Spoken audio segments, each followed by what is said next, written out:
Alright guys, how's it going? Welcome back to the Essentially the channel for Southampton content. It's Tom here. It's time to get into our predicted lineup video for the visit of Manchester City this weekend. Obviously they beat Liverpool 4-0 Thursday evening at the Etihad.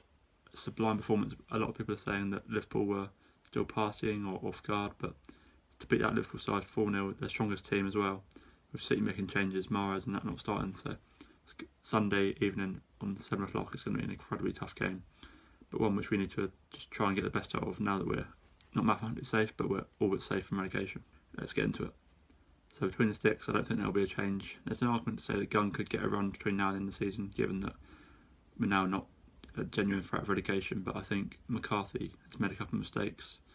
But in the Watford game, he didn't have a huge amount to do and didn't really do much about the goal, with it being an own goal from a cross that came into the box. So I don't think there'll be a change there.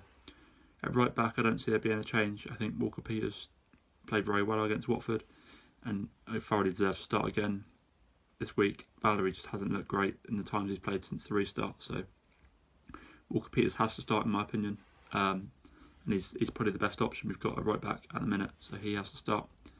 Centre back's an interesting one because obviously Stevens was suspended for the last game against Watford, but Vestergaard came in and did really well, so there is an argument to say that Stevens shouldn't come straight back in, but I think you have to bring Stevens back in. He's been so consistent over the last few months. He was obviously before the pandemic started. He formed a really good partnership with Bednarek, so I think it's harsh on Vestergaard. I think Stevens and Bednarek is our best sort of system in the centre-back positions. I don't fancy our chances with Vestergaard against the likes of Sterling, Mahrez, Foden. And then other centre-back, I think Bednarek, he's been a brick wall when he's played.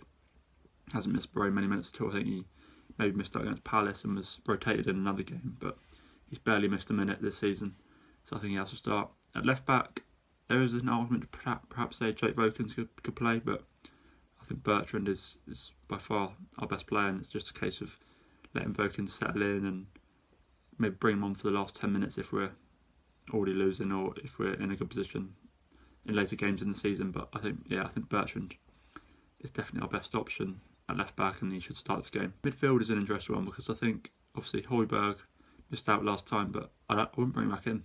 I don't think, even if he's fit, I don't think I'd bring him back in. Obviously Ralph's got his press conference, but I think Højbjerg is someone that doesn't want to be here. So I think Romeo should start along with Ward-Prowse in midfield. Both very good against Watford. I think Romeo's combativeness will come in handy against City as well, even with it being home games. I think Romeo and Ward-Prowse should start in the midfield, to be honest. Moving further up the pitch, I think Redmond should start on the left. He's looked very good since he's come back from injury, obviously from the break as well. He got a good goal against Norwich. One thing I would like to see is him to add a few goals, because we're very reliant on obviously Danny Ings. But I think that Redmond should definitely start this game. He's one of our fittest players. He's fresh. He's raring to go. So obviously he had an incident with Pep Guardiola a few years ago where he talked to him after the game, but hopefully he can prove to Pep that he's moved on since that and can really cause his side problems. On the right, we saw Smallbone play against Watford, obviously coming in for Armstrong, but I think Ralph will revert to Armstrong back in the number 10 role. He's been very good, and obviously got a bit of a rest, so he'll be fully fresh. And we've also had a week since the Watford game by the time we play, so I think definitely Armstrong should come back in. Also, we've got Gineppo back from suspension, sorry. So that's another option you can play there. So I think that's probably the best option to go with. And up top, obviously Danny Ings, no question, he starts. Been sensational since the restart. He's been nominated for Premier League Player of the Month, so don't forget to vote for him in that. He's been just sensational. One goal behind Aubameyang and Vardy for the Golden Boot, so there's every chance he could win that. Maybe he won't add to his tally this weekend, but there's games after that he can definitely add to it, with Brighton, Bournemouth, Everton. That he can definitely add to his tally and maybe even challenge for the Golden Boot. Alongside him is an interesting one. I think there's a bit of debate to say whether Che Adams should play. He's looked sharp when he's come on, particularly against Watford. So close to that goal against Watford. But I think I'd stick with Long. I think Long's pace will cause City a few problems. Obviously they've got Laporte and I think Garcia, who seem to be first choice at the moment. But Long's pace could cause them a few problems. So I think Long and Ings should start. But I think Adams, even on Femi, could come off the bench and make a difference. So they've both got different qualities. And maybe later in the season you could play Femi and Adams a bit more, just to give him a bit of game time and hopefully get Adams his first Premier League goal, because it's proved a bit elusive for him so far. But Yeah, I think that's the sort of team I think Ralph will go with, and it's the sort of team I think he's happy with. It's one we've sort of fallen on.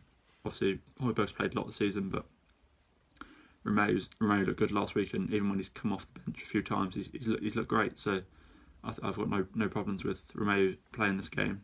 So let's go through the team in full. You got McCarthy in goal, Walker Peters at right back, centre back pairing of Stevens and Bednarak, Bertrand at left back, midfield of Romeo and Ward-Prowse. And you sort of got two number 10s, Redmond on the left, Armstrong on the right, with Ings and Shane Long up front. I think that's a good enough team to put up a fight. It's going to be a very tough game, and it's one of the toughest games of the season, but I think we can definitely cause City problems in this game, and if we can escape with any positivity from this game, that will be a bonus, because City seem to always score late goals against us, so I think there's a real... Obviously they play Thursday night, we've had a whole week to rest, so that could come into it, but their squad is really good. Don't forget to follow us on all of our socials, and stay tuned at the weekend as we watch along live at the City game. Cheers guys.